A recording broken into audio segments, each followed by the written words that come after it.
Hüybetin de ayağımlıkları. Olacak pol.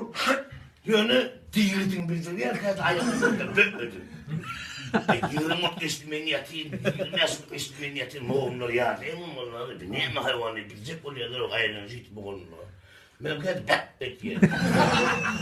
Ağır yarımda işte moğumlar yarımda o. Çocuk tozun o bir ne mi hayvanıydı?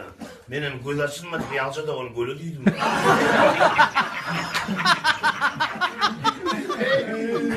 Ay.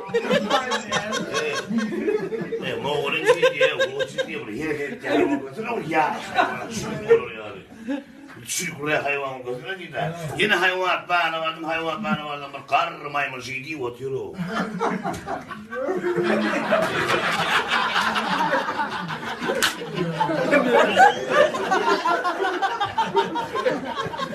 Kaptanına yaşlı maymun var. Ya bu makak bulmalı. O bir yer duruna Allah'ına çık deseydi.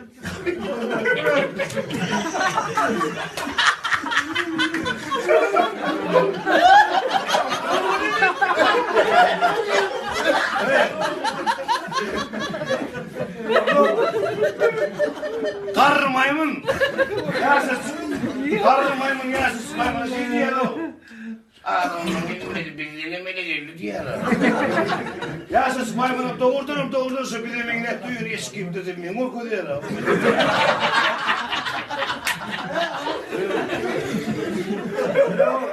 Boyutana aldım, birazcık oturuyor yazdım. Selamünaleyküm, yığın orada adı büyümede maymun öyle o. Adam ben dedim maymunlar seni kısıkla yüreğin olsan yok mu dedim. Yok, hoca bizim yüreğin olsan yok diye gidip korku diye. Moğolum var, maymun var, korku diye. Arada kırım moğolun bir şey diye. Hoca ne kadar tıçaklanma maymun uğruyor, yürütü maymun gözünü diye. Benim ne ama ben değişiyorum maymun değil.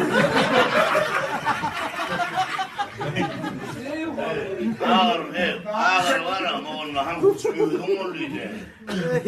Sonra duruverdim ben yinkli. İşte ne de var ya, kıyını öğüdüm olmak ya. Bolsun yar görünsün yar bol diye. Şunu var ya, iskini beğeneydim. Ve doğumcunun beğeni oturacağım mi? Taçak yer. Sonra iskini beğeneye, canlı olun. Allah'a sen uzak yaşmadın. Hemen olsun bu kuşak yazın. Tamam.